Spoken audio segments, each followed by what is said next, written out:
Every sidewalk poured, every school built, every neighborhood rising. It starts with the people who lay the foundation and the decisions that shape where the money flows and who it reaches. This mayoral race isn't just political, it's personal.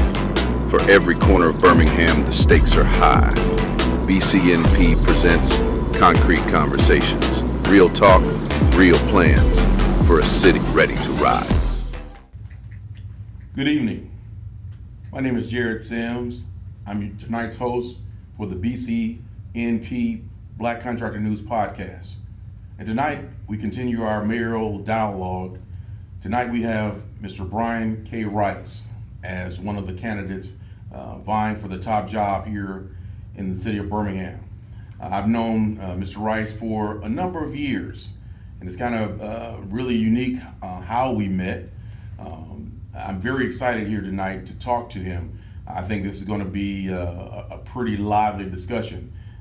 He is very knowledgeable, and I think we want to hear what he has to say. We want to hear exactly his vision, his perspective. We want to understand what his understanding of what he's about to embark on, because again, we are going to be a part of his journey if he wins. So again, we want to welcome Mr. Rice to tonight's podcast, and we want to hear again his perspective and the way he sees moving Birmingham forward. We want to say hello, Mr. Rice. Finally, we've been talking, man, for a few years, and it's always illuminating. It's always I always learn something when I talk to you. I've always found you to be a pretty knowledgeable as it relates to Birmingham history. So I expected this tonight to be a pretty lively discussion. But first, I want to give you an opportunity to tell the folks that are watching who Brian Rice is and how we are here tonight. Well, thank you, Jared. Thank you, Birmingham, for the opportunity to run for the office of the mayor of the city of Birmingham. For the last several weeks, I announced on Juneteenth. For some people, it was like, hey, you jumped out there too late. But then I also have to think about it in another way. We have to think spiritually sometimes. I've had people older, much older than me, and several years younger than me, reach out to me and they said, Brian, we need you to run for office. And then I said, I will only run if something wakes me up in the middle of the night. I will not run just for the sake of running. I said I will study it, just like I studied to become a mechanical engineer and looked at the options. I would look at what my life could look like if I ran for a county commission seat, what it could look like if I ran for some state seat, what it could look like if I ran for a federal seat, what it looked like if I ran for the mayor or city council. But something in my spirit just kept giving me ideas and insight on how to run for the office of the mayor of Birmingham. So for about 90 days straight, thoughts was coming in my head in the middle of the night. And so that's the only reason I'm running. Years ago, when I lived in Charlotte, North Carolina, I said to myself, and I even wrote it down, that I think I will make a difference in politics, but I don't think I will be in politics. But we do not know the whole story when we write things down. So now in this season, I'm actually stepped into politics. But I believe I was called into politics, called into what's happening in the city of Birmingham. Just to give you a little bit of a background of Brian K. Rice, I grew up in an unincorporated area in North Birmingham area called North Smithfield Manor. It's right behind the Flying J on Daniel Payne Drive or Daniel Payne Road. I grew up at 41st Avenue. That neighborhood was built in the late 70s for African Americans primarily. I grew up around nothing but 95% plus two-parent households, all African Americans. So to me, it was the safest environment that anybody could be in. And to see that representation growing up, it was a perfect place. But then as I get older and I start learning how communities are set up, I learned that surrounding the community I grew up in is 3 landfills. So we were intentionally put in the middle of 3 landfills. And right outside of those 3 landfills is North Birmingham, Harriman Park, Fairmont, where there's known pollution. So, we as African Americans have been dealing with environmental pollution for a while, whether we realize it or not. Sure. So it's things like that. But growing up, I played baseball. My brother got drafted first round out of Parker High School. I thought I was going to grow to be similar to him, but I didn't grow as tall, didn't run as fast, couldn't hit the ball as far. But people from Ramsey on or from Hooper City on, they knew me as a guy that was passionate about baseball. So all that training, all those principles that I learned on the baseball field at Hooper City, at Fultondale, at Gardendale, at Ramsey High School, eventually became the captain at Alabama A&M, eventually majored in mechanical engineering at A&M, eventually worked for about 20 plus years in manufacturing and construction. And eventually I switched over into the sales side in manufacturing and construction services. So I got a chance to be around a lot of trades, a lot of contractors. And then now I'm in a role where I am the maintenance guy sometimes, but then other weeks I am the robotic engineer. Sure. So, I have to put on those stripes, blue collar clothes, and I go into a steel plant and I'm crawling on the floor just like anybody else. So I understand that world, and I'm disappointed in the lay of the land in the city of Birmingham when it comes to the next generation of contractors, the next generation of tradesmen, the next generation of businessmen in the city, regardless of race. We have to build up our workforce. We have to build up our businesses here in Birmingham. So those are areas that I'm super focused on. There's a whole lot more to unpack. True. And I'll just finish with this last part. The part that people do not know about me is before I moved back to Birmingham, let's say I had 2 weeks or 3 weeks of vacation a year from whatever job I had. I usually would take about 10 days doing mentoring work. And it was always related to career and workforce development at colleges, whether it's Baltimore Community College, whether it's the University of Alabama engineering program, whether it's Prairie View University, whether it's high schools or elementary schools in Houston or in Birmingham. So that is the world that I come from. I'm passionate about community. Sure. Well, again, I've known that about you. I've known you to dive deep into into Birmingham and into its history. And so I tell you what, tell us a little bit about how you see the situation here in Birmingham. I mean, does Birmingham need saving? Is it evolving? Is it stagnant? How do you actually see the city of Birmingham? I see it in 2 different vantage points. Most people remember the term, it's a tale of 2 cities. We see wealth in certain areas of the city. We see development in certain areas of the city. In other portions of the city, we see extreme poverty. But we don't just see extreme poverty, we see extreme trauma. And when people just grow up and there's nothing but trauma around them, they're gonna act out. They don't have jobs, they don't have resources, they don't have mental health services. They don't see a better opportunity for themselves, better place in life. They will choose what they have been raised around.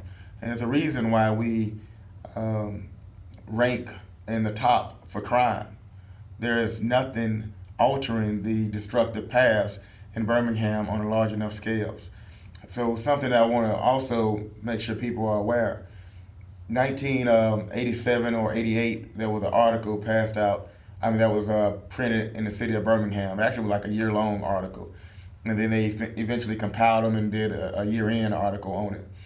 And it was talking about, I think it was 25 years after the Civil Rights Movement. And in this document, it described Birmingham as ranked last for black businesses or black business ownership rate in the country. It was in 1987. But it was in 87, but they were talking about data from a 1983 American demographic study. Okay. But what's sad about that is in 2018, another report came out, but it wasn't shared until 2020 or 2021. And at that time, it was ranked last, and it was based on the 48 cities of similar size. this go round, it was 53 cities, and Birmingham was ranked last again, and of 53 cities for black business ownership rates. So let's have a conversation about black and white. So if the black community is deprived, struggling, and there's no resources to restore buildings, there's no resources to create jobs, there's no resources for that mother or father to take care of the teenager or the son or the daughter. There's no resources for mentoring programs. There's no resources for community programs. We are setting our people up to be more violent than they should be. So when we have a hush lounge situation, yes, one of the main guys was from Fairfield, other guys was from Inslee. When there is nothing else for them to do, and they adopt the street world, it's almost expected. We are currently celebrating 50 homicides or so in like 7 or 8 months. Why are we celebrating 50 homicides? That is nothing to celebrate. But because we have been averaging 100, 125, 150, those numbers, that's still lives lost. But then right now we're still on track to reach close to 100. But when you think about certain sides of the city are not being provided for, they're going to come, and those who have no other options, they're going to steal, they're going to kill, and they might kill each other. And in some cases, while they're attempting to kill each other, other people are going to get killed as well and get injured. So Brian, what role do you see the city playing in changing this trajectory as to the way things are happening? How does the city do something about that, or what can they do about it? And as mayor, what would you do? Thank you. Yeah, so crime is a very important thing regardless. So I believe the biggest link to it all, there's a lot of things to it, but I think the biggest link to it all is economics. You pull away economic resources from communities for 40 years, 50 years, 60 years, 80 years, however long it is. There's going to be a lot of traumatized people, and then they start adopting that behavior. So let's talk about downtown, for example. In downtown Birmingham, we have seen over the last 40 or so years a decent amount of development. We saw more development popping up kind of sporadically under Richard Arrington, and it was creating programs called TIF districts. It was creating Birmingham improvement districts. They were creating cooperative districts. And then over time, once you have enough of these incentives and these different programs all overlaid on each other in downtown or in the center city, and then you add low-income housing tax credits, and then investors can jump into that. Then you add new market tax credits. These are all incentives. And then you add a program called Federal Opportunity Zones with 100% write-offs, and you keep adding incentives. So if you keep adding incentives all in one area, no investor who is 100% concerned about making money will invest anywhere else. They're going to invest where they can write off 100% of their taxes. 100, and they have this extra write-off, that extra write-off, that extra write-off. So as mayor, some of those things you cannot change, but we must create reasonable and fair incentives in other areas. We have seen demolition become a priority in the last 2 administrations. We need to incentivize developers to come in and build on these empty lots. We need to incentivize homeowners, and the land bank is not enough. That's a small incentive, but we need to figure out how do we get to development? How do we get to significantly more development? Because if we do not, then we're gonna have, for the first time in history, we have a $3 million weed emergency. Yes, it's during election season, but that's because we are responsible for taking care of all these lots. And all we've been doing is tearing them down, but we haven't been getting anybody any incentives to develop on those lots. But then the other side of it is on the school side. Everybody knows that if they don't believe in the school, they're gonna they're going to take their kids somewhere else. So we have to be honest about that. We do know, I'm a product of Birmingham City Schools.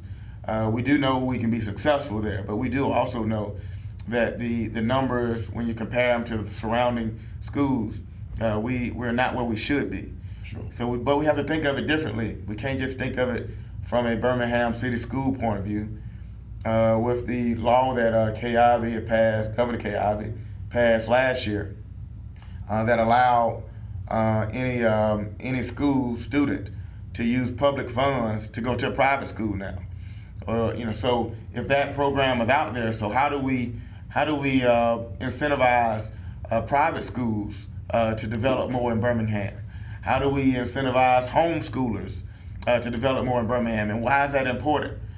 If they are not choosing Birmingham because of the school, we got to figure out a way to make them choose Birmingham so we can start filling these lots up.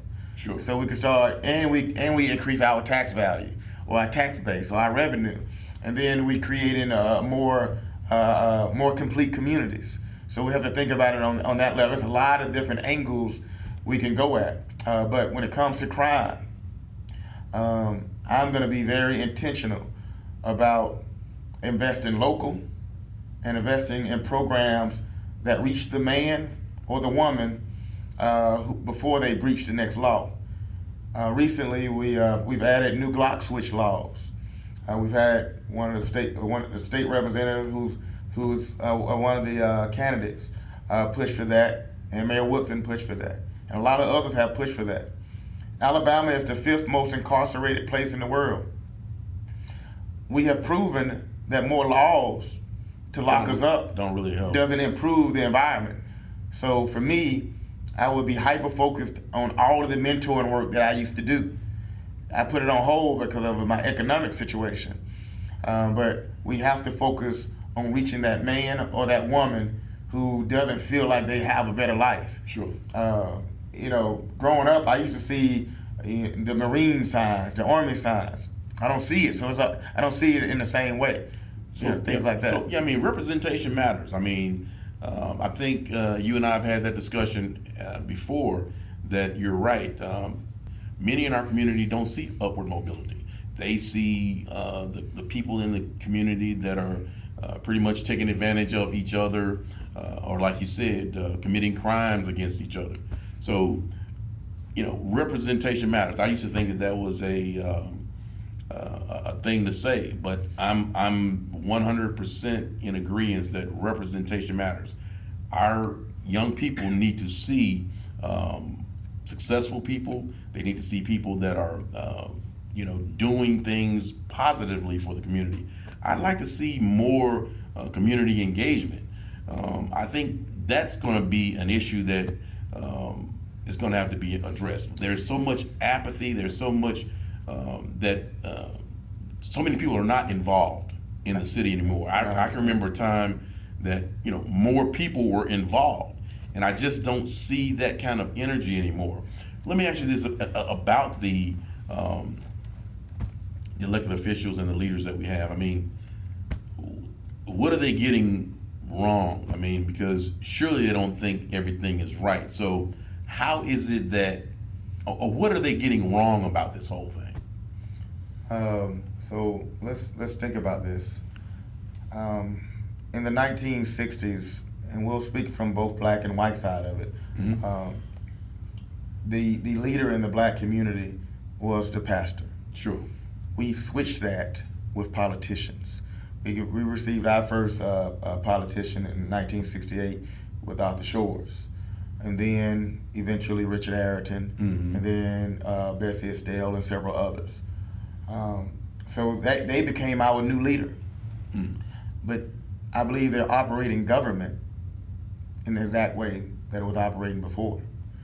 And Or that it was operated on us. that it was operated on us. So if you are So actually all you did was became a part You became a of part the of it. system that was doing that. But I'm going to also share this. There's a book, and it goes into the psyche of former African enslaved people or descendants. In Brazil, there was a book written in the 1970s or late 60s called The Wretched of the Earth. And he described, I think it's Paulo Freire, if I pronounced it correctly, he described how the former enslaved Africans in Brazil, when they got into power, how they would oppress their own, how they would create a new caste system. In Birmingham, we have created a new caste system. We know that we operate under cliques, so that means we're creating a hierarchy that shouldn't be there. We were already in a caste system. We were already casted at the bottom, but now we almost have to do special things just to get approval by those in office.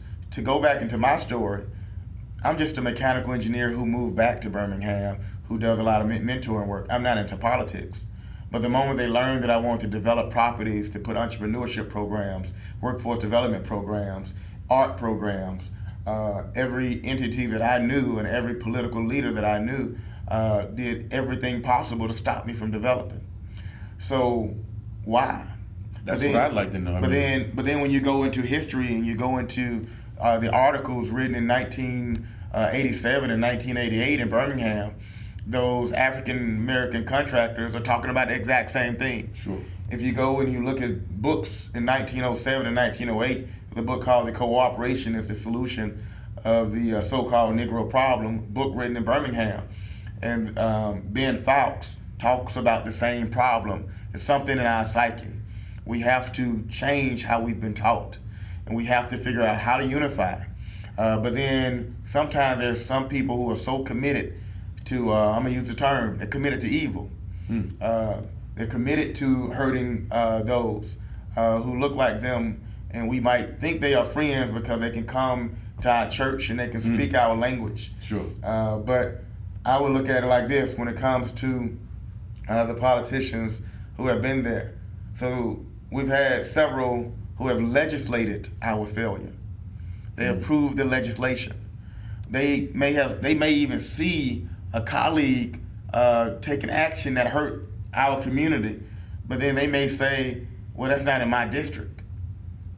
But if you were in the streets and you were in the car and that street guy or the friend committed a crime, we would all be put in jail. So we can't keep turning a blind eye because it's not my district. Sure. We are city councilors, we're county commissioners, we're state representatives protecting the Constitution. And we cannot turn a blind eye. I am concerned about the recasting of the caste system we created, but I'm also more concerned about the turning of a blind eye when it comes to white collar actions. That's why my number one focus is the economy and ethics. Sure. We have to get guardrails back in City Hall. We will not be perfect, but we must get guardrails so it just won't get so far out of whack to where we don't believe in the government. Sure. And again, I mean, like you, I believe that one of the problems in our culture and our community is we don't have any cooperation to speak to. We don't have a lot of collaboration going on. And I'm with you. It appears as though we've settled. You know the history as it relates to what is going on here with respects to black contractors, okay? If you asked many people around here, they wouldn't even have us having any contributions to commercial construction. And it's only for an organization like ours that we are, ready to tell that side of it. Real quick, I want to kind of get into how you and I actually met. That's a story that I've shared on a couple of occasions. And I actually owe me being here today in this seat to you, because I think withstanding me being ill for a couple of years, but prior to that, I was not focused and I didn't keep the perspective as to developing the whole. I began to focus specifically on developing Sims Contractors, which is our company. My father passed in 2013, so that was my focus. However, that's not my history. My history is one that has been about exacting change in the commercial construction industry. And so if you would share that a little bit as to how you and I actually met. I share it all the time with people. And again, I want to say, I think you're responsible for me sitting in this chair in 2025 as the president of the Black Contractors Association Alabama chapter. Yeah, well, thank you for sharing that. So I had a chance to live in Knoxville, Tennessee, Milwaukee, Wisconsin, Richmond, Virginia, Charlotte, North Carolina, and Houston, Texas. But I kept wondering what is going on with my hometown. Why are we not developing properly? So I always had a dream to come back and try to make my difference. So I started reading Birmingham history several years before I moved back.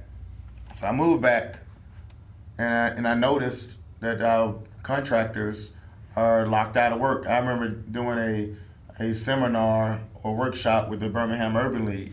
It was the most attended thing that we've ever done for the young professionals. Mm-hmm. And there's $1 billion in construction going on in downtown, and African Americans are getting less than 3% of it. Might even be less than 2%, but getting almost nothing. And so there was something that I was just hyper-focused on. So by the time I had a chance to meet you, there's another layer to it. I was working for a company that buys thousands of homes a year. Mm-hmm. And they're buying, hundreds of homes in Birmingham. These large corporate entities that buying homes. And they needed to identify other contractors, so I was intentional about trying to include African Americans to give them a better chance. But for that work, even though that work wasn't necessarily a super profitable work, but sometimes for the business owner, they need steady work to kind of keep the bills going and supporting, and then they go after the bigger contracts for other things.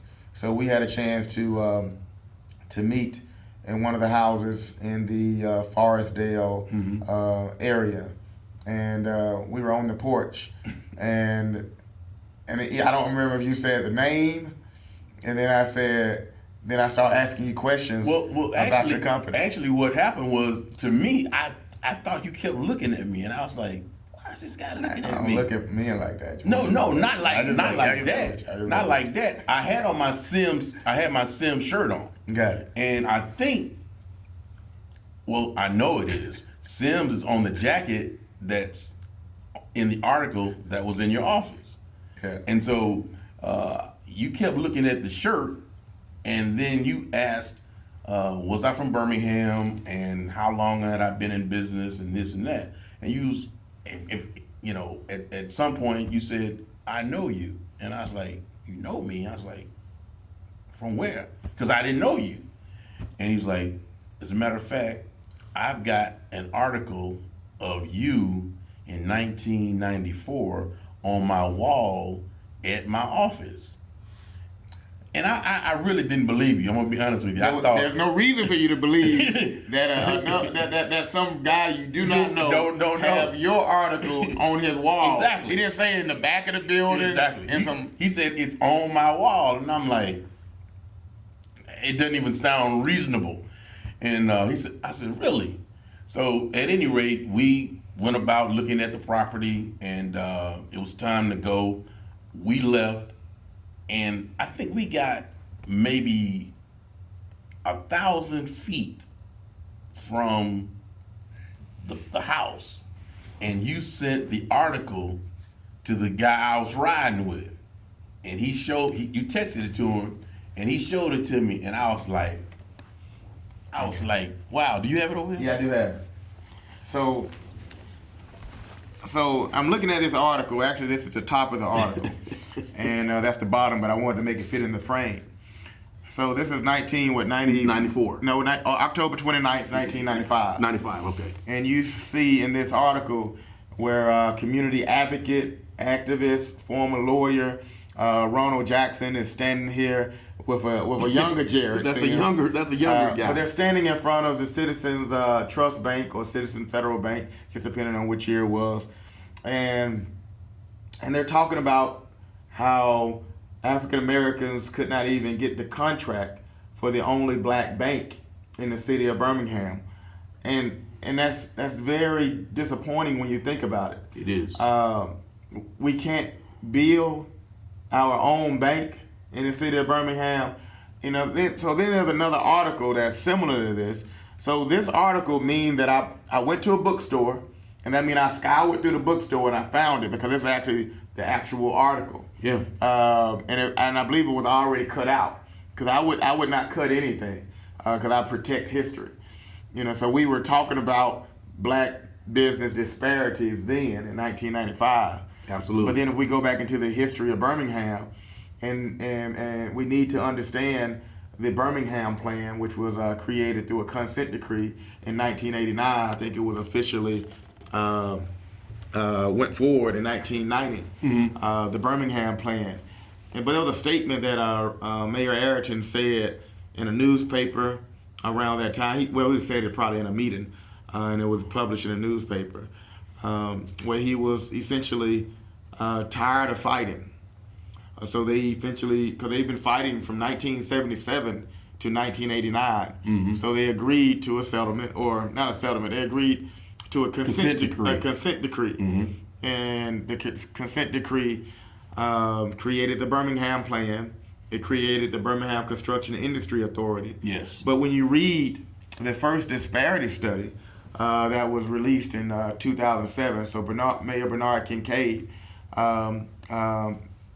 had submitted the funds or approved the funds for the first racial disparity study.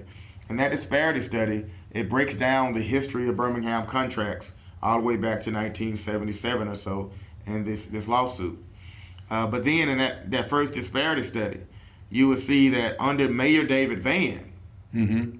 This is right before Ayrton, they agreed to a 10% set aside. He was actually trying to correct a wrong. Trying to correct the wrong. He was trying to correct the wrong. I mean, we just come out of desegregation. We just come out of all of the issues that are surrounding Birmingham. I mean, I'm sure you know Mr. Pond Dexter. We've talked about him. He told me that there was a time in which black contractors, really there wasn't even such thing as a commercial black contractor back when he was coming along.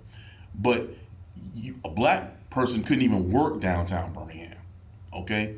But Mayor Vann, like you said, he was trying to correct the wrong, and at the end of the day, he is to be given credit for that. He should be. He's to be given credit for that. He was trying to correct the wrong where, you had a system where they were getting 100% of city contracts. Yeah. So 100%. So in 1976, I misquoted it the other day, but I was too far off. In 1976, Mayor Ayrton spoke about this in an article. African Americans received $476 out of $20 million in contracts from the city of Birmingham. Wow. In 1976. $476 out of $20 million. And here's what's crazy about it, nobody seems to think anything's wrong with that. Yeah, nobody. So once again, give credit to David Vann, but also have to give credit to Richard Ayrton because he had been on the council, I think, from 1973 to about 77. Sure. So Absolutely. They had a super relationship. Even though they ran against each other in 79, Mayor Vann actually worked on Ayrton's team for several years. So that is something that I would love to see again, where a previous mayor comes back and supports a current mayor and works with them to make sure that we pass on institutional knowledge. Something that I've learned about in the current administration and potentially in the previous administration and potentially in the previous, because there's so much tension. But here's the thing, Brian. This is a night you don't want to miss. Saturday, September 20th, live at the Tuxedo Ballroom. Presented by the Black Contractors Association of Alabama. It's We Are One, a tribute to Frankie Beverly with young vocals in the movement, featuring Jubu Smith and DJ Chocolate. Come dressed in all white and toast to Black excellence. From 7 to 11, good food, drinks, and unforgettable energy. We Are One, a tribute to Frankie Beverly. Get your tickets now at Black Contractors Association, incac.org or Eventbrite. What you just described with Mayor Van and Dr. Arrington, that is a unique situation and something worth talking about.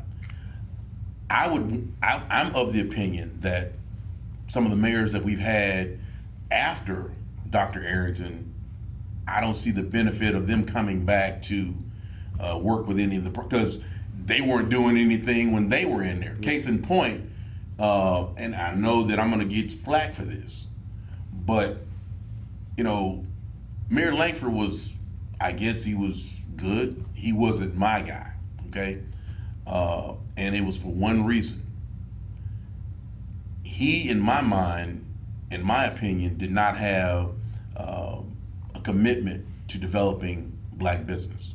And the reason I say that is because, like you said, Mayor Kincaid got the study done during his tenure. When he lost the election to Larry Langford, Langford vetoed the disparity study and did not implement it. Now, if you are really about what you say you're about, and you are this larger than life guy, then this is the kind of thing you do. I can't, for me, I've got to go with, what is. And what is, you vetoed the disparity study that actually spoke to a disparity. I have an issue with that. So I can't applaud like most do. Now, he did what he did, but again, I'm looking at it from this vantage point. Even with the crossplex. Yeah, we got a crossplex over there. But where did the money go? Because we paid for it. Our tax dollars paid for it. So how many Black folk were actually on that project? I don't know those numbers. But that's how I'm going to be able to measure whether or not you have been effective and you have done something to be considered, like you said, like a David Van or a Dr. Arrington. Those individuals actually sought to correct the wrong, and to move the process forward. The city of Birmingham, they fought with the Associated General Contractors and a lot of these majority contractors around here that actually sued the city for that dime. I can never forget that. I can never forget that a majority company, most of them around here, that actually sued the city, they had 9 dimes. 9. We only got 1. 1 dime. They came and got the 1 dime. I will never, ever forget that. I will never not, I will never not have that be the focal point of my context or my perspective. I will not, because that tells me about who you are as a person, as a culture, as a community. You're telling me everything that I need to know about you. You came and got the one thing. I mean, we only had 1, okay? 1 out of 10. We had 1. They had 9. That doesn't speak well from any of these people around here. That's going to be your AGC. That's going to be any of your majority companies. Let's speak to this disparity study. Not disparity study, I'm sorry. This consent decree and how all that went about. Because I've been a member of the BCIA before. I have. Years past, I was a member. I mean, I know the history. What you saw or what you see here with respects to what's going on here is, Ron Jackson. So here's the history of this right here. The Black Contractors Association Alabama chapter is not our first run at this. In 94, 95, as you mentioned, there was an organization called the Birmingham Association of Black Contractors, of which I was a member. Ron was the executive director of that particular organization. But what came out of this thing with this Birmingham Construction Industry Authority, it was one of those situations where, like you said, we settled. I would have rather we didn't, to be honest with you. I would have rather we, and even if we did, it's like we talk about with anything, at some point you've got to be able to stand on your own, because you got to know that the very people that sued you don't have your interest. Those very people were a part of that consent decree that were governing and on this particular board at the Birmingham Construction Industry Authority. They were there. So in essence, you got the fox guarding the hen house. There is no way there's gonna be any success with that. So for me, even if we found ourselves there after they settled, or we came out of it with the consent decree, I think we should have been continued to work. There should have been an organization like this one that we have now, that has an advocacy arm to it. What they did essentially is made sure the very people we're talking about, the Langfords, the Bells, at least those, the Woofins, they did not appreciate an advocacy arm to this thing. And that's a little disappointing. So that tells me, as you said a minute ago, either they're part of the caste system or they are a part of the oppressive perspective. But I mean, I'm gonna let you talk to that, but you understand my passion about that. I cannot just let that go. So you started off with the Mayor Larry Langford part about he vetoed the bill to not go forward with supporting the disparity study. Actually, when you go back and watch the video, which is still online today, Mayor Langford said, "I don't need a disparity study. I know blacks are not getting business. I don't need it, And then in that same meeting is when he vetoed it. So one thing he did not know, or he may have known, is I even heard a candidate speak on this the other day, and he said the same thing. We don't need a disparity study. We know that we're not getting contracts, blah, blah, blah. And I said, so you don't understand Richmond versus Croson, which is what everything this is based on. Sure. You must have a disparity study to be able to withstand the future lawsuits that are coming. Absolutely. So you have to have the disparity study to prove out that there is a true disparity. And this is the reason why the city is putting the extra 5% towards one group, or 10%, or 25%, or 35%. So by policy, because of Richmond versus Croson, you must have it.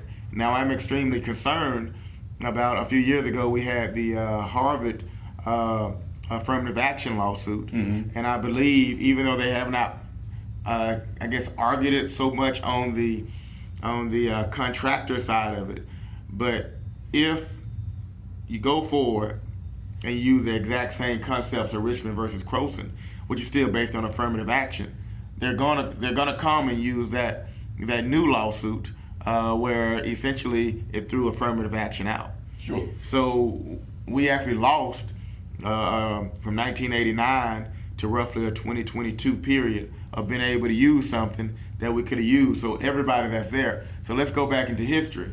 1989 to about 90 or 91. So from 77 to about 90, we averaged between 10 and 12% contracts from the city of Birmingham. And then you'll see a graph in the 2007 disparity study where by the time Richard Ayrton left office, Mayor Ayrton left office, it was just dropping. By 2003 or 2004, they dropped to 3%. And then eventually we might have gotten it back to 8% or something like that, just for total contracts. But when you talk about areas like professional services, we're usually under 1% of contracts. in the 2022 disparity study that's never been properly released with the public, in the area of professional services, we received 0.87%. 0.87%. I think it was out of 16 million for that professional services. I can't remember, that was 400,000. It was a very small number. It might have been 800,000, but it was an extremely small number, but less than 1%. Right. In the area of goods, we were under 1/3%. So these are real numbers. At the end of the day, these are jobs. These are legacies for families. These are business opportunities that are taken away. So I guess the question would be, what is the perspective or the context of the people that are purportedly running the city?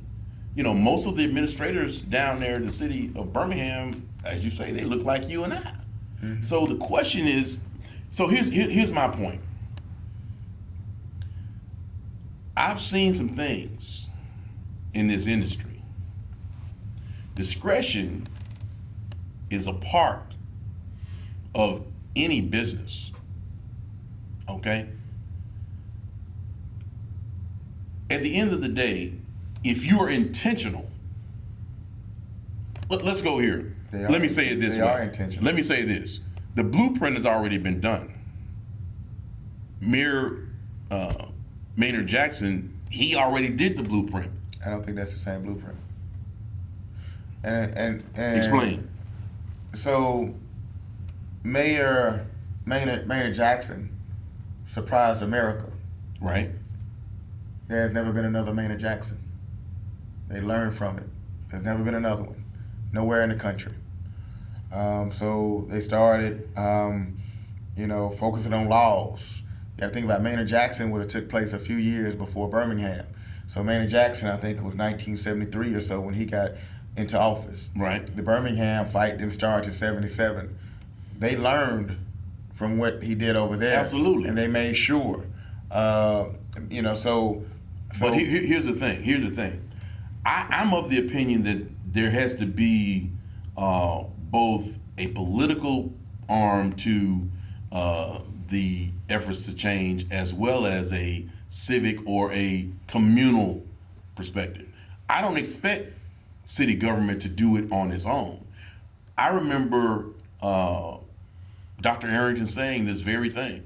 You got to make me do this. That's what I expect you to do. I expect you to make me do what you need to do. Time out. I expect you to do that. Time out. I agree with that. Out. No, we're gonna go back into Mayor Richard Arrington's words.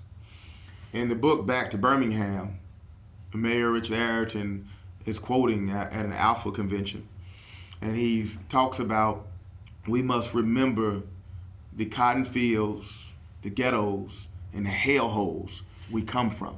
Mm-hmm. And because he was talking about how we are not taking care of our own communities. True. So now he's forgetting in that statement, about, the hellholes, the cotton fields. And so what he's breaking down is, because we know all this poverty is taking place, all these disparities are taking place. We may not even know how to approach him. So one of the things that we have seen each administration say, where our contractors don't have the right back office, they don't have the right this, they don't have the right that, they don't have the right this. So in 46 years, can we not build it up? Can we not prepare them to make sure they are strong enough? Can we support them with back office if we are really concerned about that?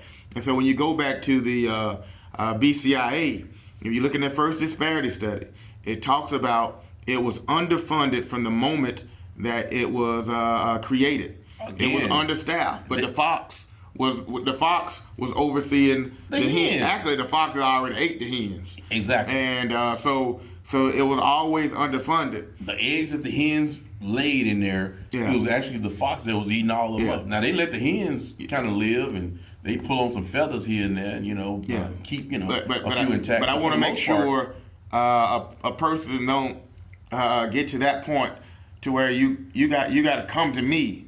You're the king. No. Wait a minute. Let's be clear. Thank you. Let's be clear. I don't think he was saying it from the vantage point of I'm the king. No, that is not what I understood that to mean. What I understood that to mean is, it's the old adage, the squeaky wheel gets the oil. If, here's what's unfortunate. Most people in the community don't even understand commercial construction. They don't even think that they don't even think that we have a part in that industry as a culture. So, at the end of the day, they don't even know how to help themselves. We don't even know how to help ourselves. And let's be for real. These people that are in these offices, all they are people that, they follow RFPs and somebody else has wrote that. Usually a professional services, an architect, engineer. All they doing is making sure that is, they're checking boxes. So it's not, in other words, it's not a commitment on their part. But by the time it came to you, was that in the 90s? By the time what came to me? That conversation, was that in the 90s with Mayor Ayrton? That statement, you got to come to us. No, he never said you got to come to us now. He said you've got to make me do this. In other words, he was trying to get cover. Essentially, that's all he was doing. At the end of the day, he was trying to get cover.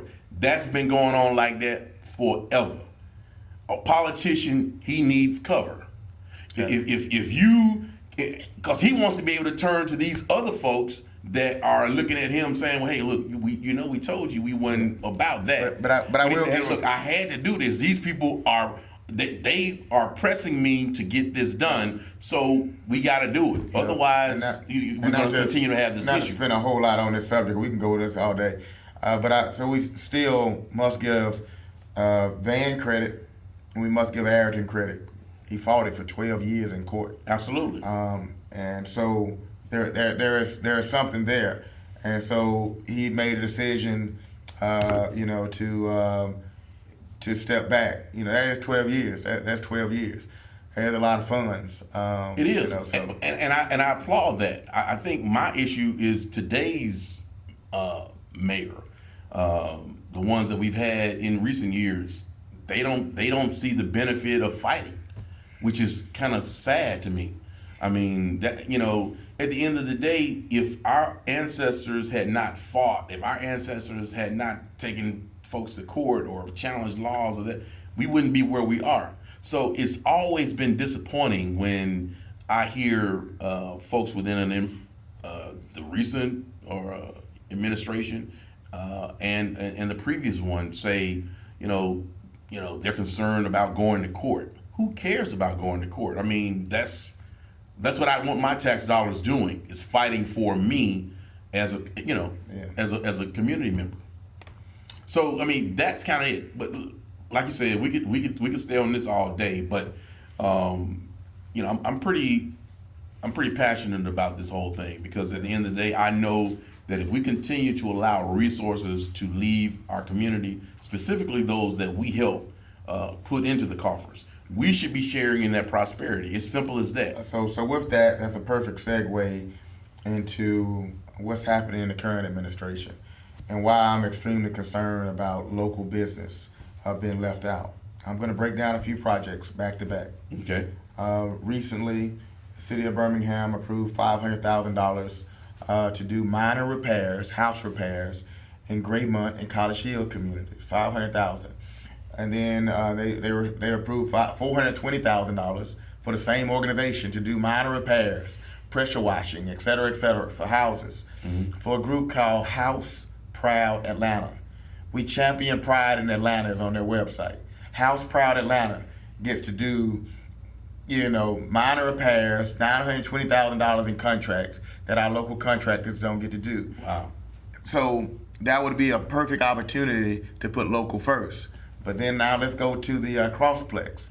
There was when they was approving the Crossplex, I think it was at the end of 2022, they went before the city council, and Hunter Williams and Carol Clark asked the question, when did this come before us? And then the economic development director, Cornell Wesley, started talking about how they had selected a contractor to do the pre-planning for the crossplex, and it ended up being a $1.5 million. Mm-hmm. But it had not gone before the city council. And then because Hunter Williams said, when did this come before us? Usually it should be an RFP, but this is another person from Atlanta. And then recently they did retract it, but they did approve the purchase of $1.5 million in drones to go to the police department. And then I looked up the company, the Atlanta Drone Company. And I look up the Atlanta Drone Company, and it's a home inspector out of Atlanta. But then I guess they got wind that people were noticing this, so then they retracted it recently, and then they got a group, another group somewhere out of Alabama to buy the drones. So we recently seen over $1 million go to a homeless program in I think Oakland or San Francisco, California. As if our homeless programs locally can't use the $1 million who care about us locally so they can grow and develop. We've seen a lot of contracts just go outside of the city, outside of the state. And there's a lot more with the Ramsey, McCormick, and Inslee. We're not seeing the pride in the contractors from the outside of completing projects, but we're getting random people from other places. They say they're competitive bids in some cases, but I don't believe they are. So for me, one of my main focuses as mayor, as your potential future next mayor, is I want to protect a local opportunity. We must give local contractors who reside in Birmingham a chance to bid on regular contracts, or in some cases, how do we, because depending on what kind of service they provide, yes, we may be able to go to them directly, but we should not be going to Atlanta, and wherever else, things like that. So I'm very passionate about taking care of local business first, mm-hmm. and I haven't really studied the bail administration from that level where they're going out of state on a regular basis. I could probably look it up just like that, but I'm concerned about that when it comes to contractors. So that's an area of serious concern, because if we can't grow our jobs here, can't grow our businesses here, we're gonna have problems in our community. Again, so as a contractor, I'm a contractor. I'm a licensed home builder as well as a licensed state general contractor.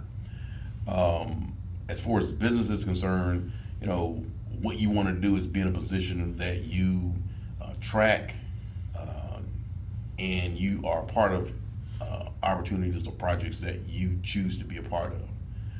And it's going to be based on a few things. Some of the ones that you mentioned, I wouldn't know anything about it or didn't know anything about them, but that's not a good thing. There is another entity that supposedly is a part of the city, the BCIA, that should have known about it. But I was told by one of the other candidates that the way this is happening is there's an organization called PACE. Are you familiar with that? You're talking about the PACE board? Yes. So that's how, from what I understand, that's how they are getting around bidding this, or and they're actually able to just choose a contractor or choose this firm to do this. What do you say to that?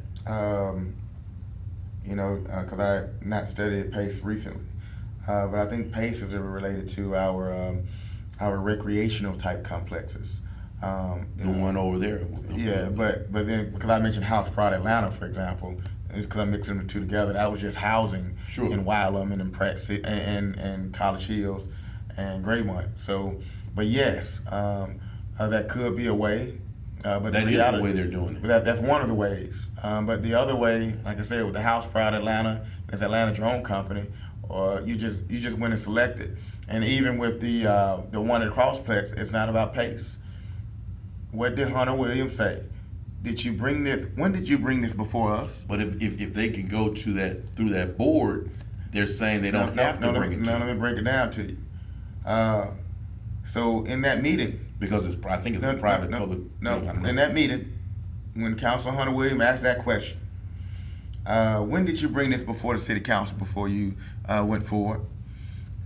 the guy originally was saying, yes, we found a contractor, we found a developer, we found whatever, we're using this person, they have done this, and this. Sure. But when he asked that question, oh, no, we don't have a contractor, no, we don't have a developer, no, we don't have a planner. And so then immediately the next week or the next meeting, then they approved the exact same thing that he brought forward. So he was caught in his tracks on camera. So that wasn't, and we're seeing too much of that. So I'm concerned when we see that over and over, and we have elected officials who are there to protect the Constitution and their oath, and then they allow violations to take place, or they turn a blind eye. If we do not, put guardrails up, it's going to get worse and worse and worse. So there's a lot of other projects that I'm concerned about that we're violating the law. And then even if we're not violating law, is it morally right to send your money outside of Birmingham to support friends in another state when our local people who voted for you are struggling? Well, again, we are a part of the tax base. We're a part of the tax burden. I mean, we are helping to generate this prosperity. So based on that alone, we should be a part of it. We should participate in that. And that's kind of unfortunate, because what I'm seeing is, and I'm learning this, is that they have these organizations and entities that are the go-around to get these various projects out. That's what's going on. Yeah. UAB does the same thing. They don't, when they get ready to do a massive building over there, that's not something that goes out on a general bid. That's not done like that. They go through a foundation, and the foundation actually selects the contractor. A nonprofit has that ability. They don't have to bid a project. They don't have to do that.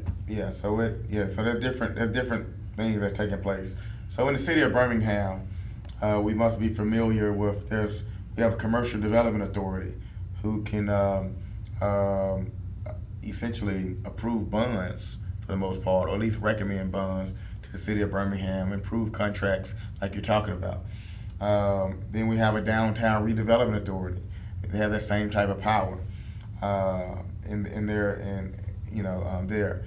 We have, and then each board or agency, the Birmingham Waterworks Board, even though it's not that anymore.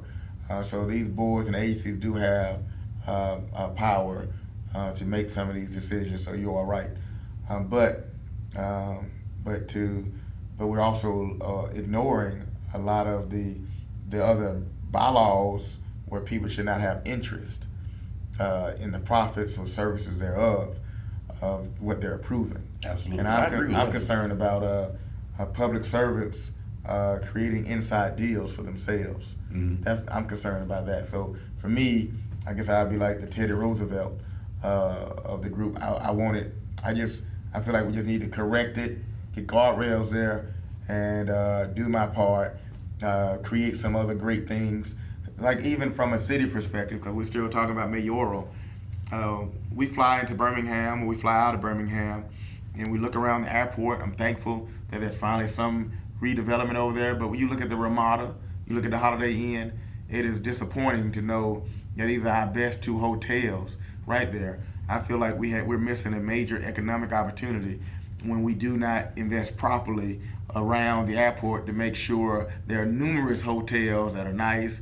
And then usually when you have that, you're going to have additional restaurants, et cetera, et cetera. Even if it's one exit down, we must, from a city point of view, we have to think about where our next growth in revenue is going to come from. So that's an area to think about. The other area, so we go back into the era of Mayor Van and Richard Arrington. They were intentional about acquiring commercial spaces or industrial spaces. So because they knew in commercial development or industrial businesses, they had a lot more revenue potential from a tax base. Sure. So that's why we added the Dolomite. That's why we added Birmingport. That's why we added some of these other areas. That's why we added Lake Purdy. That's why we added areas on 280. So we have several underutilized historic commercial districts in the city. So we need to make sure these commercial areas are strong, and then we shouldn't have a $591 million budget. Maybe we should have a $900 million budget. But when we have a Wylam that is not really putting the proper revenue back in the city, we have a downtown Inslee that's not, a downtown Pratt City, a West End, potentially areas in Roosevelt, potentially areas in even North Birmingham. We got all these commercial areas that are not, at their highest and best use. These are missed opportunities. So we must make sure we increase the revenue there, and then now we have more funds to support other things. So Yeah. to ask, and I've asked another candidate this, and they didn't seem to have an answer for it. Can you do anything for those business districts, Wylam, Inslee, can you do anything to help to develop them? Because these communities or these districts have been sitting, in that state for years. And the question is not only why, but what can we do to change that dynamic? What can we do? Be intentional about changing the dynamic, and not be intentional about neglect.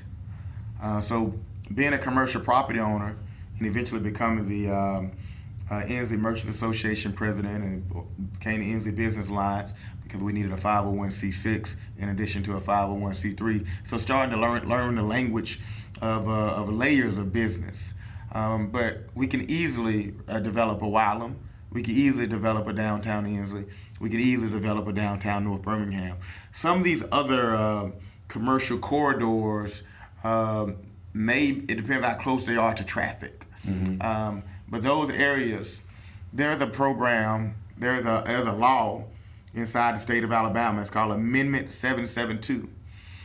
And the city can grant funds for economic development, to support a business. So let's say the city used Amendment 772 to give the developer for the Ramsey McCormick, an out-of-state guy, $9 million. Amendment 772, all you have to say, we're using it for economic development. Mm-hmm. Not using it for race or anything. We're using it for economic development. And then you can give it to that business as long as it's helping economic development in your city. So we just gave that $9 million to this out-of-state person who has essentially intentionally not drug its feet, not done any work, when all the businesses around them need support. Mm-hmm. So let's say you took that $9 million and spread it out. And you spread it out. The block where I was at would be developed. The 500 block could be developed. The 400 block could be developed. The 700 block could be developed. Which means now multiple. You've got people specifically, targeting or coming to that area for goods and services. That's essentially an incentive. So you can do that anywhere. So if we were to go look in I love looking at the end of the year financial report for the city of Birmingham. I actually get excited when they release it. I ain't never been excited about reading stuff until now, but it's like a purpose thing. Anything related to the economic conditions in the city of Birmingham, I devour it. I've been studying it for a while. But when you look at these reports and you go back about to 2002 or 2003, we'll see all these tax abatements. Mm-hmm. All these tax abatements, all these incentives where they have used Amendment 772. And I remember one year I think I counted 58 companies or 62 companies, and there was one African American on there. So all it takes is it adds to economic development. So that means everyone had the power to use that, but our own are not using it to support development in communities that look like them. So are we supporting death by homicide? Are we supporting blight? Are we supporting abandoned buildings? What are we supporting? Because we're not supporting development. But let's go back. So recently, I reread the city master plan prior to this season. I reread the city master plan. And then I saw a page that I've seen before, and they're talking about blight in Birmingham. The city of Birmingham is using a model based off of New Orleans and Detroit. In the plan, in the area of blight, it says we must retreat from channeling resources for revitalization in these former industrial areas. All of Birmingham is former, all of these neglected areas are these former industrial areas. So let's put it in layman's terms. We must not put any money in these underserved areas for revitalization. But they wrote it on paper, and then the next sentence says to promote growth. So you have this in a policy that's released in 2013. But then they repeat it in a 2017 SHAPE plan. And then it says immediately after that, we are already demolishing homes, and we have demolished so many hundred. So our focus is on demolishing, so we can right-size the city. So what does that mean in layman's terms? So we can only focus our resources into a smaller segment of the city. We don't care what happens to all those seniors who spent their entire lives making their money, working, who bought homes in these areas, and then we don't care if their property values go down and go down, go down, go down. We're only going to focus on the areas we want to, and that is not right. And I think taxpayers need to think about it from a legal point of view. And I open it up because if your city is intentionally neglecting you, and they wrote it on paper, that's a policy. If they injured you and they injured your property value, then now you reach the second leg of Monell liability in federal court.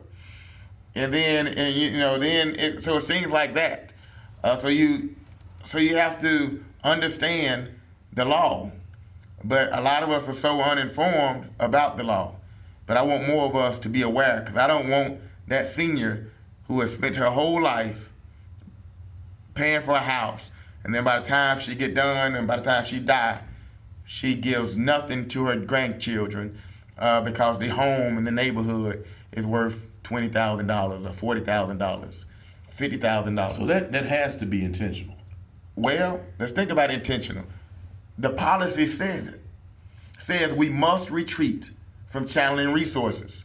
That's intentional. That's not careless. That says we must not put resources. That's intentional.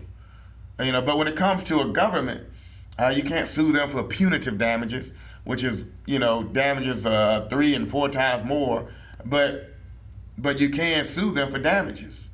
So that's intentional. And it's not right. So when I come to an Inslee, and I know a lot of people will say, why you keep bringing up Inslee? And I just have to share with with everyone in the city. Inslee used to be the largest economic engine for the state of Alabama. Inslee, U.S. Steel was the largest employer in the state of Alabama. It was based out of Inslee. Inslee, today, the footprint goes through Central Park. The footprint covers almost all of 5 Points West. It's the largest area in the city.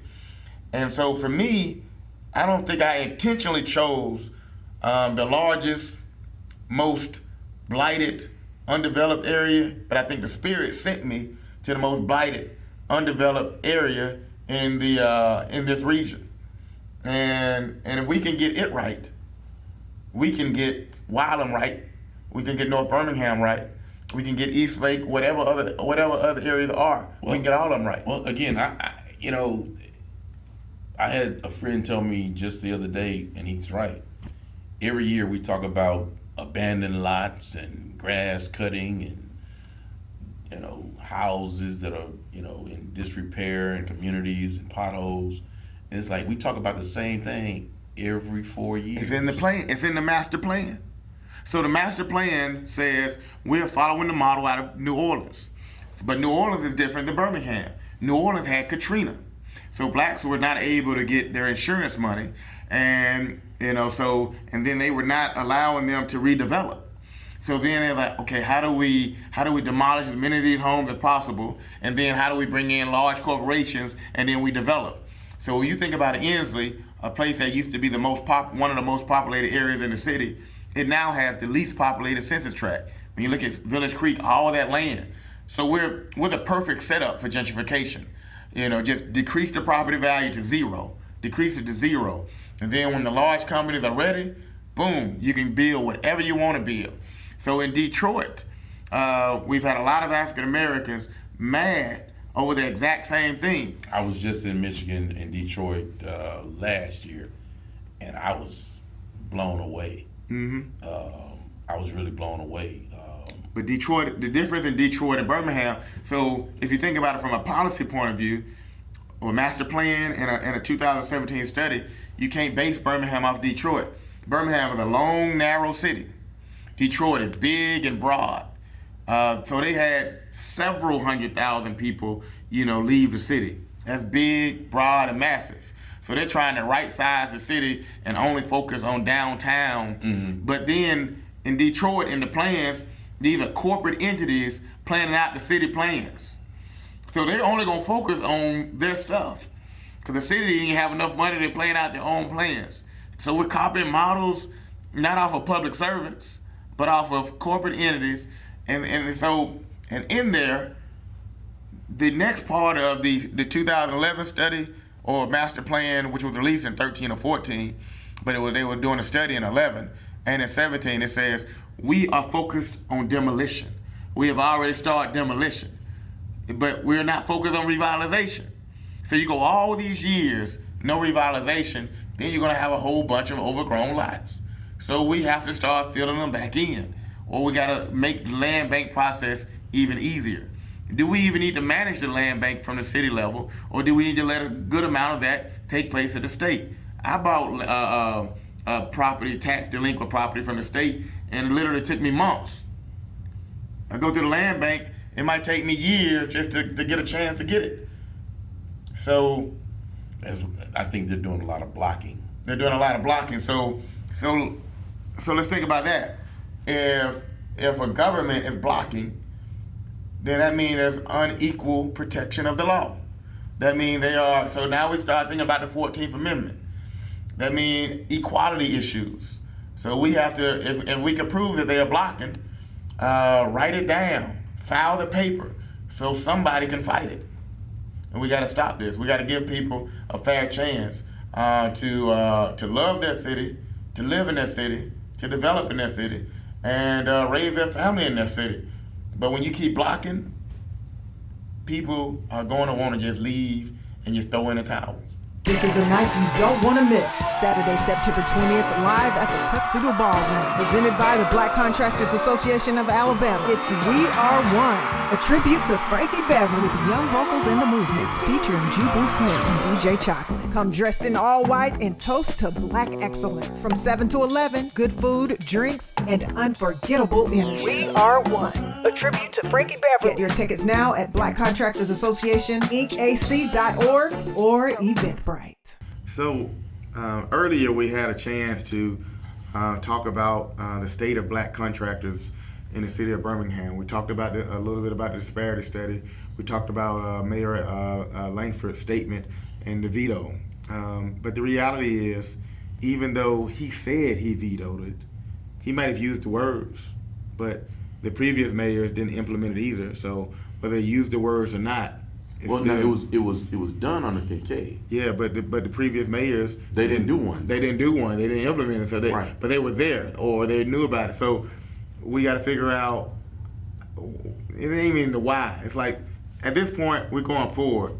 We must make sure contractors have a chance to develop in their city. Would you fight for contractors? Would you fight for economic development and economic justice for black businesses? Would you fight for that? 100%, I would fight for it. But I also got to think about it from a legal lens. From a legal lens, because of this Harvard thing recently, and because of the Supreme Court, and because of where we are, a government doesn't fight for black.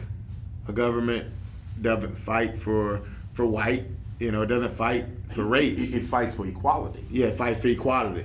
So I will fight for fair opportunity. Right. I will fight for equality. I want to make sure the resources are spread across the city. Absolutely. And I want to make, it would be wrong. We want equity. Let's be realistic. We're not trying to have or take a position that was taken or treat people the way we were treated, where we just take all the resources and we say we don't care about anybody else. Because the pool is so big now, with more than just black people in the protected class, you've got Hispanics, you've got white women.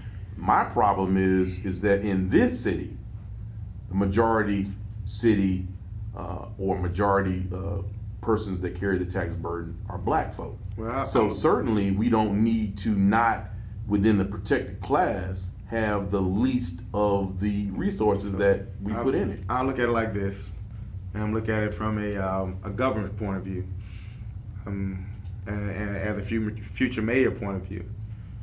I want to grow business in the city. I want to grow small business in the city. It is small business that supports this country. It's small business that probably has more employees than anybody else. So that small business, which is black or white contractors, those are the ones we got to focus on. But then if we are in a city, and let's think about it, I want to be intentional about developing contractors who have committed to a Wylam.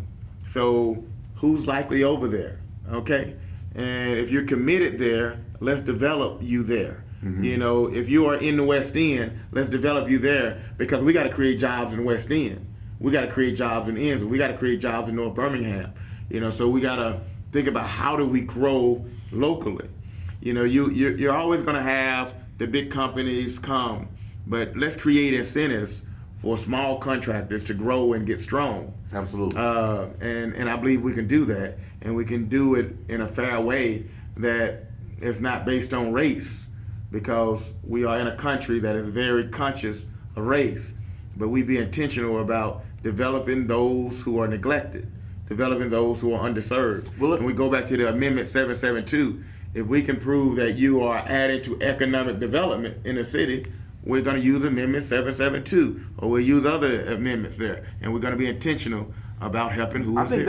I think that's the key to this. But I think I've heard a few candidates take the position that, you know, about the anti-DEI laws and X, Y, and Z. To me, they have a defeatist attitude.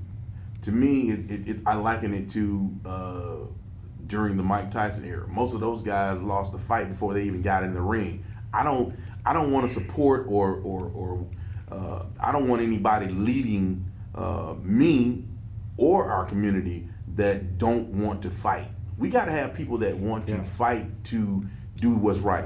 There were laws that were, I mean, let's be for real. There were laws that kept Rosa Parks from putting her quarter in the tray on the front of the bus and walking on the front of the bus to take a seat.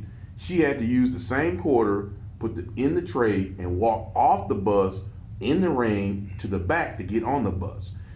That was a law. What you're talking about now are laws. That don't make them right. Yeah. They're just laws. And I'm of the opinion that, you know, you challenge that. You challenge it. You challenge it. This is what I want to do, and then I want to talk about what we have in front of us. One of the things that I know I'm committed to, yes, we have several attorneys who are very familiar with different things inside of City Hall, but I want to make sure we hire additional lawyers who are focused on small business in a different way, who's focused on property rights. I feel as though we need attorneys who are focused on protecting taxpayers. A lot of times we think of the government and the City Hall as they are suing us or we are suing them. But I want our attorneys, who are you paying them as a taxpayer, to think about how they can protect you as a taxpayer. So if there's something interfering with the growth of small business in any part of the city, I want someone at City Hall constantly thinking about business interference. Because if we have business interference, then we have something that's interfering with the growth of our tax base. And if our tax base is not growing, then we have an injury as a city. So I want us to think about the tax base. Absolutely.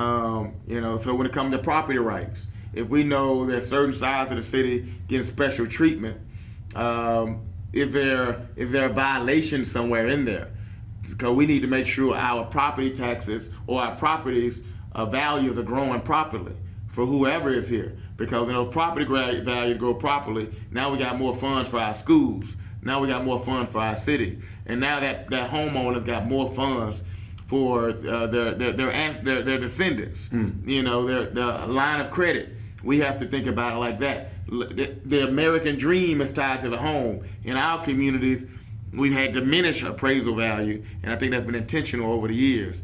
So I want a set of attorneys to work for the taxpayers and not defend the city, but I want them to figure out how to work. That was one of the questions that I was going to ask.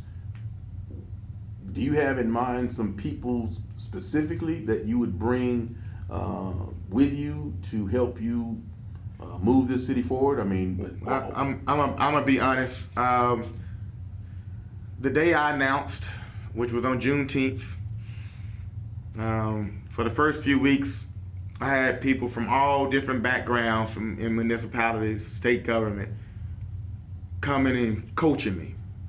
So that means there are people that believed in the principles that I stood on and the man that I am.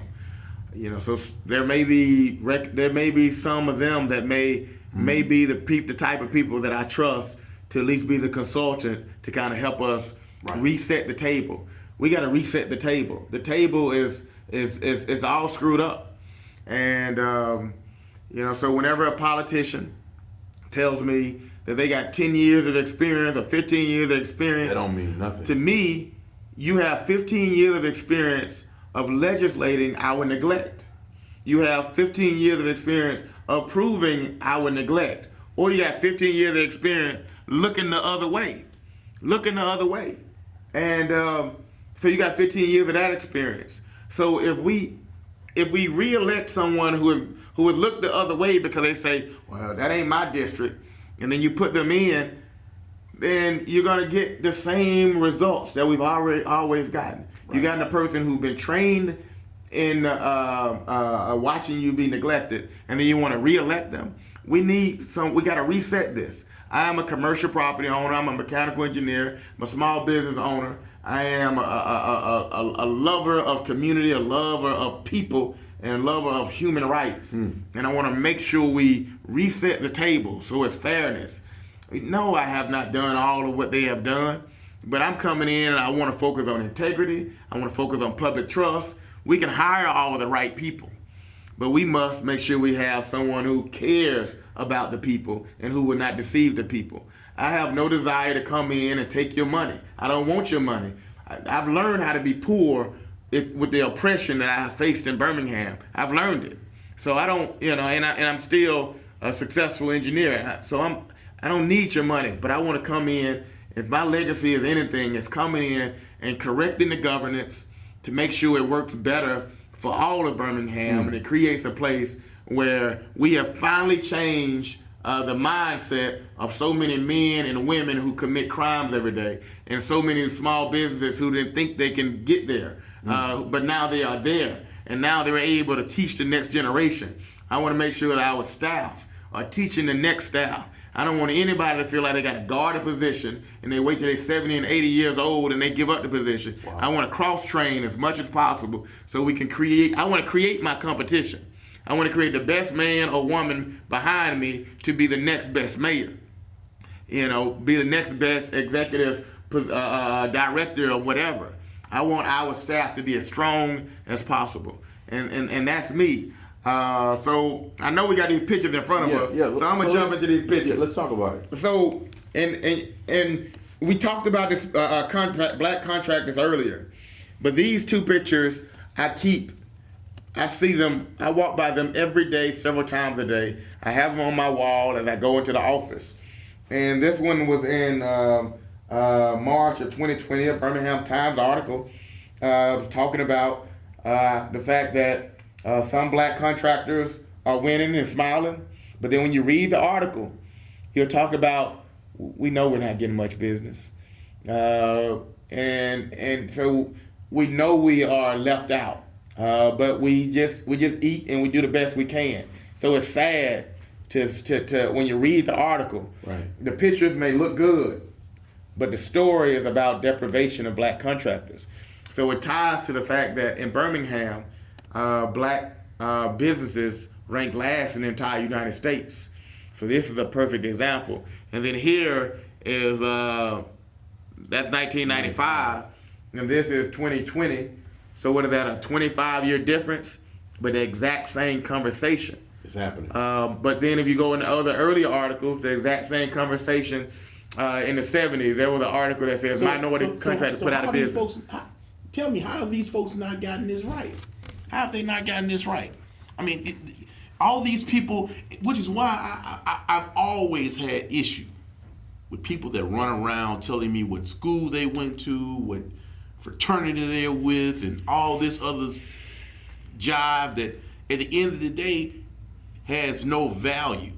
And if these people that are in the White House and in Congress, if they hadn't shown you that the stuff that you talking about, it don't mean nothing. It only means something to you. Yeah. Those people, at the end of the day, they don't have any real formal training. I mean, at the end of the day, these people, they shouldn't even be a part of any type entity, let alone trying to run or govern a nation. And so the point of it is, you're focused, not you, but many are focusing on the wrong thing. Yeah. You know, at the end of the day, if you're not about developing the culture, if you're not about developing the community, I don't really have a whole bunch of time for you. At the end of the day, we need a different leader. So let me step back. Let me finish. We need a different leader. I'm just telling you that right now. I'm not interested in this. I'm not interested in what we have now at all. If it's not in the likings of a Jasmine Crockett, if it's not in the likings of Hakeem Jeffers or many of the folks that are, actually advocating and fighting for change, I don't want to talk to you. I'm not interested in your, I don't want to tongue wrestle with anybody. I don't have that kind of time. And nobody in our community has that kind of time. We are not interested in what you think you represent in this equation. Your job is to ensure that this community, this city is developing. And like you said, if you've been doing this for 15, you've been doing it for 20, you brag about, they sent me here for 4 years or 4 terms or whatever the case may be. And at the end of the day, there is not any type legislation, or there aren't any laws, or there hasn't been significant impact enough where I could say, you know what, that person is deserving of real consideration. It's time out for people patting their own self on the back. It's time for the community to decide whether or not you are effective or not. And that's what I want to be a part of. I want to be a part of deciding, okay, which is why I get to this question. In 4 years, Brian, what are we saying about your administration? What are we saying? Well, in 4 years, it'll be the 50th anniversary of Mayor Richard Arrington. It'll be the 50th anniversary. So at that time, it would be perfect. It'll be a perfect timing. The historian, Brian K. Rice, is here in the 50-year mark. They're going to already be doing a story on Arrington, and they're going to be breaking down the leadership here. So I can see it. I can see myself actually creating adding stuff to the museum to show it and show the lineage and show how we have done what we have done. My hope in 4 years is that guy is the guy who knew he was going to reduce his power, knew he was going to lose power to help the people, but he did it anyway. We have several candidates who were a part of changing, at least one that was a part of changing the Mayor Council Act. And so they're not talking about removing it or changing it, changing it. So right now we have a Mayor Council Act in the city of Birmingham where the mayor has an imbalance of power. The city council always talk about it. Darrell Quinn says we have an autonomy in our government. That's not a democracy. Hunter Williams says we have a little king here in Birmingham. So they're talking about the Mayor Council Act and how it doesn't have separation of powers. But we don't have any city councilor that's just using the law to sue because they don't even have their own attorney. We have a $591 million budget. We have city councilors who are responsible for the legislative branch of government. They're responsible for laws. They used to. But they are responsible for laws. For laws and ordinances and resolutions, and they don't have their own attorney. They're responsible for laws, and they don't have their own lobbyists. So all of that's hand selected by the mayor. These are imbalances. They're going to see that Brian was the one who came in and said, we must change this to make sure the governance is balanced. And then Brian is the one that made sure that there was legal protection on both sides of the of the legislative branch and the executive branch. And then they're going to say Brian is the one that put local business first. We grew our local contractors. We grew our we got the Wyllams redeveloped, or we got them kickstarted. We got the Inslee. We got the North Birmingham. It's unacceptable. It's unacceptable at this point. Yeah. It's unacceptable that a community, and even in your case, this is unacceptable. I don't know what you people have been doing, and when I say you people, I'm talking about these elected officials. But I don't see anybody having anything to champion at this point. And that will go from county commission to city councilors to mayors to state representatives. If we have today still a Wylam, an Inslee, a Pratt City, give me another district, black business district. Majority black is downtown North Birmingham. I grew up in Norwood, so I remember that there was some measure of vitality in North Birmingham. Mm-hmm. I remember when they put the substation over there. There were a few businesses over there, but I remember there was a somewhat of a downtown North Birmingham. Wylam, I'm not necessarily, but again, I've been to these areas. That does not make any sense at this point. You cannot tell me that there is not. So what you're essentially telling me, which is why I'm telling you, I don't want to hear about your educational problems. I don't care about that, because what you've proven to me is, with the education you have, you can't solve this problem. You can't solve this problem. And so my problem with this is, we've had this, like you said, 20, 30 years, and these areas still look like this. Maynard Jackson, Thurgood Marshall. I mean, we can go down the list. They did not let the conditions and the times dictate their future. And what I'm looking at today are individuals in these seats that get these checks and that go to these parties and that get these opportunities and these other they're not concerned with the future of the culture. There's no way. In other words, here's what I'm saying. One of the things that I want to be or make sure that I'm a part of is developing my legacy. Okay? That's important to me. My father started this business in 1992. He died in 2013. I knew unequivocally that I could not go in reverse as it relates to what he had already put in place. So it's important to me as to how my legacy is written. I'm confused or concerned that these people, I mean, what do we say? Where do they fit in this 50-year chronicle of Birmingham? What do we really say about the elected officials, the elected leaders? If you had to go back from Arrington to where we are today, could you name a real statesman or somebody that you could say, in other words, the way we revere Dr. Arrington, is there anybody that has come after him that would probably kind of fit in that same mode where they exacted change. They were committed to the culture. They developed Birmingham. When we got our opportunity to lead the city, when we got our opportunity to be in charge, we made sure that we continued. Is there anybody that would fit that? Because I'm not, a lot of people like to name names, but you're a historian. Can you tell me any elected official in the last, 40 years that you could say they deserve true consideration? They deserve to be recognized as a true statesman. They should be on the wall of honor.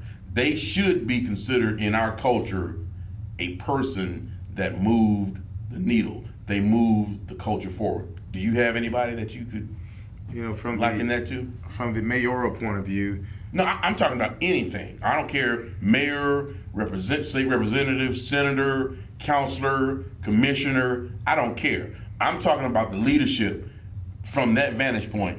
Do you have anybody that you would say, you know what, they did this, they were effective, they made sure that, because we're going to have the opposition. That's part of the game. I mean, let me look at it this way, and I'll just simplify it this way. In Birmingham, I can't think of one developed, healthy, and balanced majority black community. I can't think of one. I may be able to think of one partial neighborhood, which Mayor Ayrton and I don't know which other city councils were really pushing it over there behind the Heritage. Mm-hmm. That was at least developed. that's been about 30 years It's ago. been about 30 years ago. So at least there, 25, 30 years ago. there would have been some champion of that. But when we think about the rest, and even during that time, we think of neglect. So I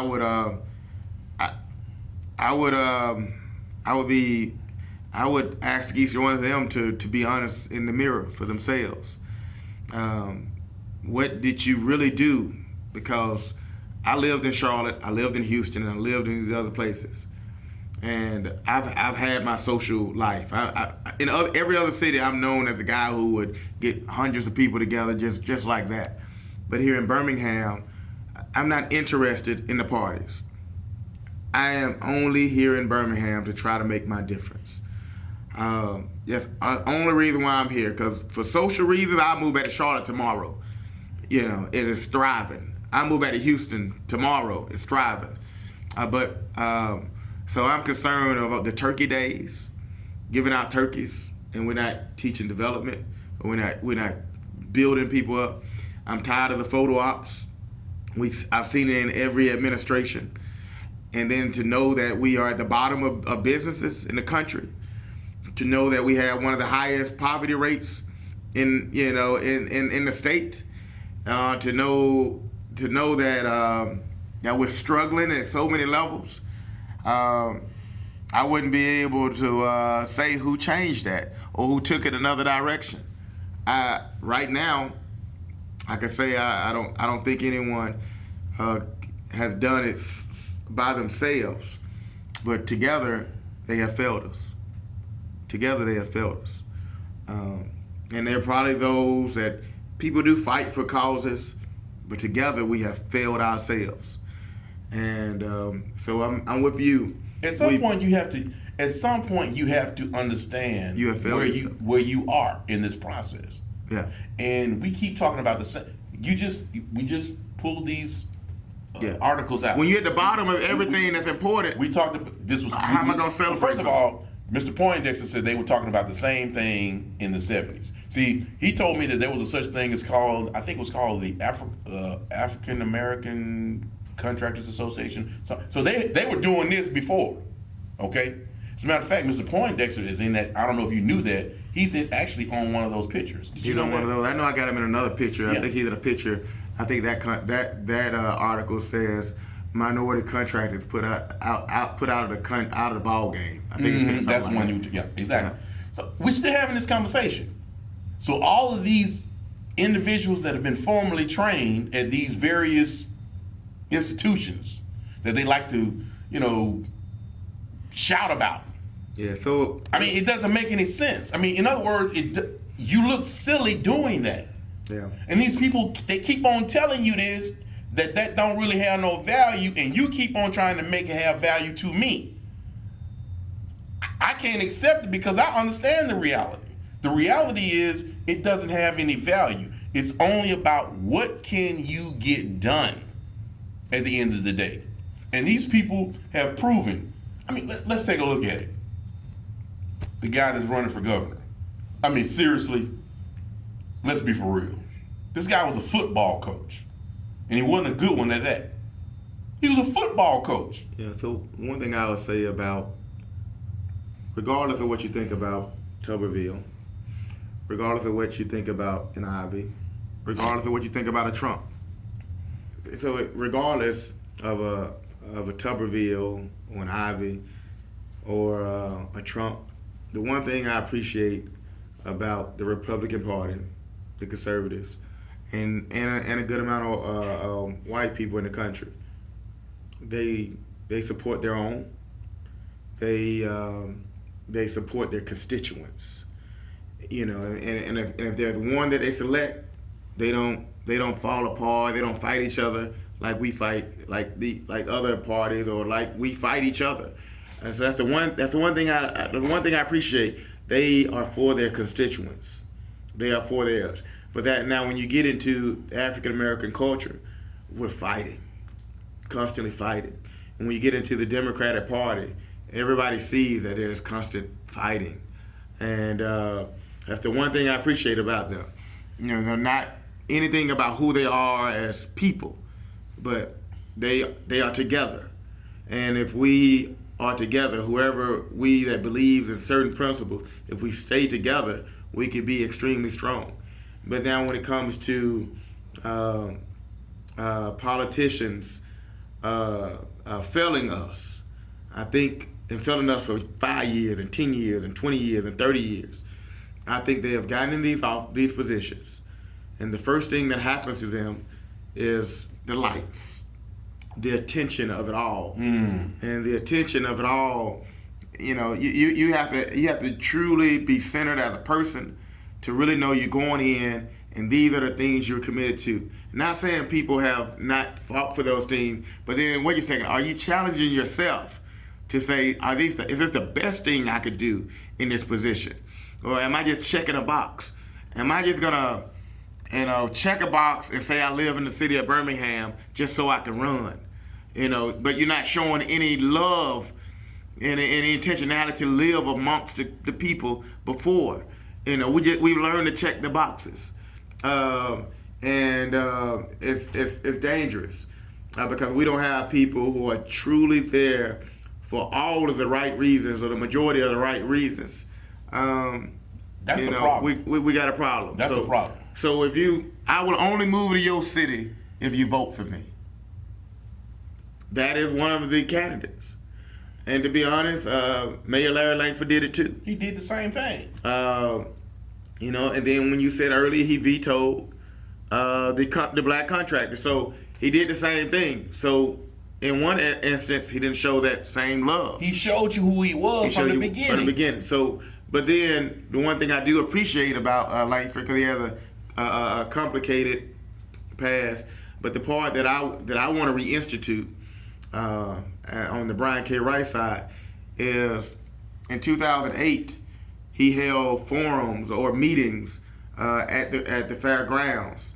It was all men forum, all male forum. Then he did an all female forum, and he never got a chance to do that other level of community work where he wanted to reach more of the at-risk people in our community. Mm-hmm. So I want to be intentional about grabbing as many of the high-risk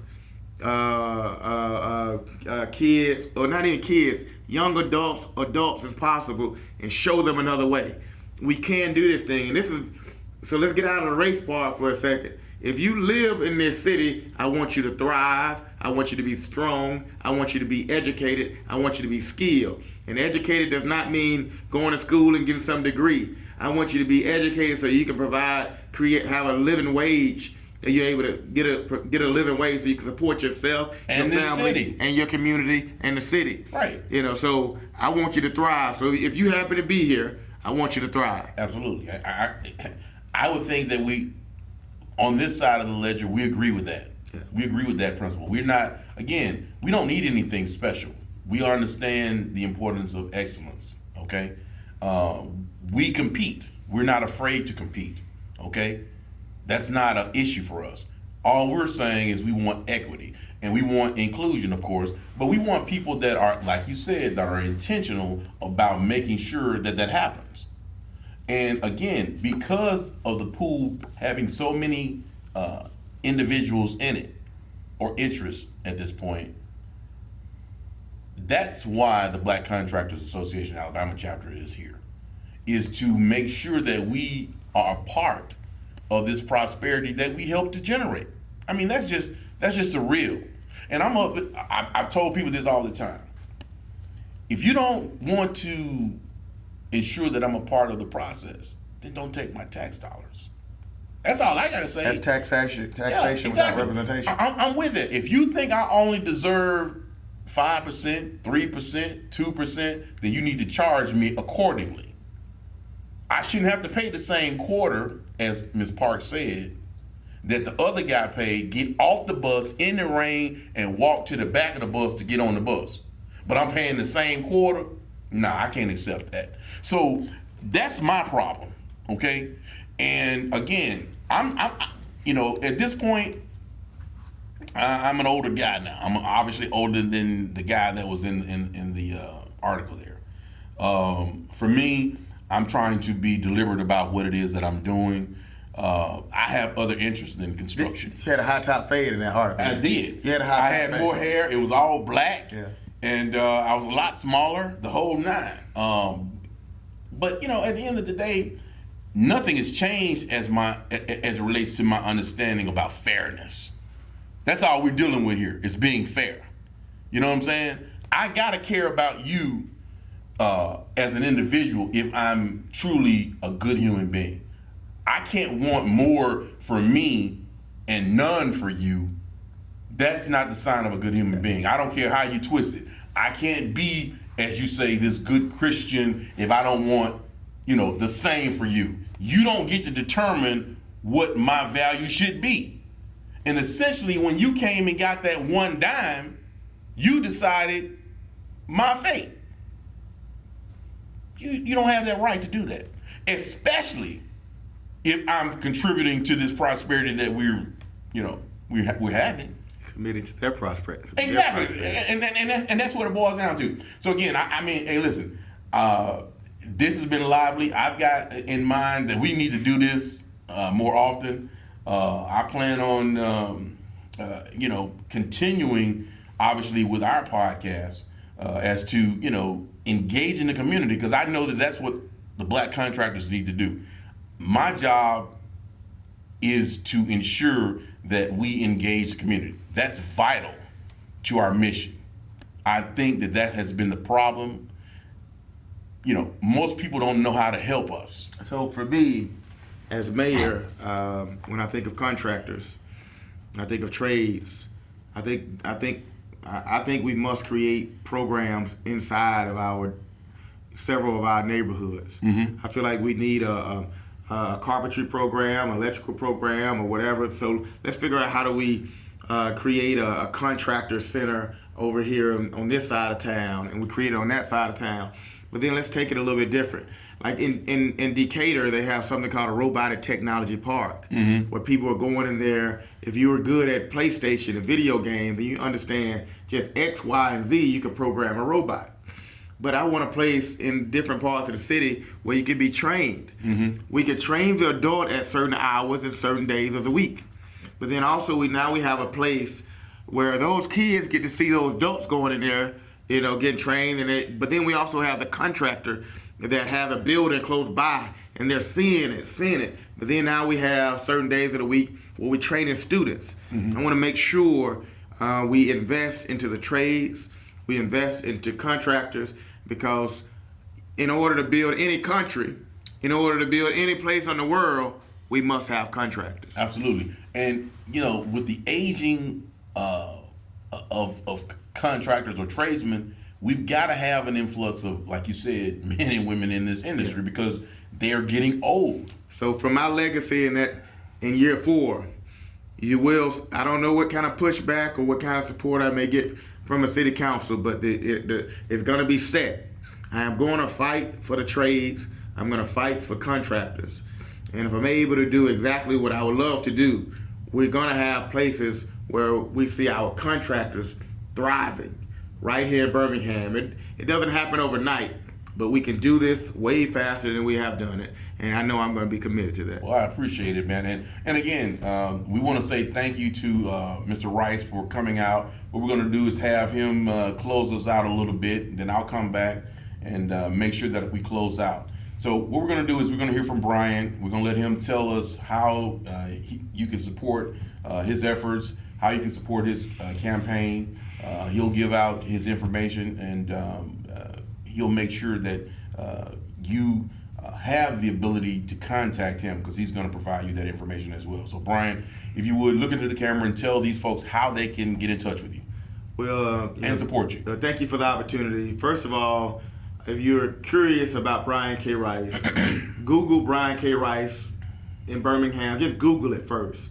And you'll see my personal website. You'll see even the campaign website. My personal website is briankrice.com. And then you'll also see bkrice.com. And you'll just see who I am. You get to learn the history of Brian. You get to see what Brian stands for, what he's always stood for. But on bkrice.com, you're able to support the campaign. You're able to see the priorities, see the agenda that I believe is important to me. And I understand this thing is going to change because as I get around more and more people, I want those who are skilled in certain areas to lead the change in those areas. I don't want to micromanage anyone. But you can go to bkrice.com, learn about me. You'll be able to watch the accountability videos that I put out there. And then I hope you can support me, donate, because I'm the grassroots guy and I'm going up against people with almost $1 million in funding. But I do believe I have a strong chance in this market. And if there's someone who has chosen not to vote, I understand why you have chosen not to vote. I understand it. You're in a city where you got neglect all around you. If you think about me, you think about my story, my buildings are appraised at $0. Just undeniable fraud. No state representative, no city representative, no federal representative, nobody in politics spoke up for me. Everybody I know turned a blind eye. So honestly, I have no reason to believe in those who are there in front of me, and that's one of the reasons why I jumped in this race. I am jumping in to fight for the man, fight for the woman who has no one to fight for them inside of City Hall. I won't. If you're one of that 110,000 that didn't vote last time, vote for Brian K. Rice. I am not a politician. I am coming in to fight for the person that have been forgotten, have been neglected, that have given up on the voting process. I'm going to make sure there are resources in our underserved communities. I'm going to make sure there are resources for our under-resourced small businesses. The strong are strong. We will support them because we want them in our city. They do have jobs here. But I want to make sure we spread the wealth across the city.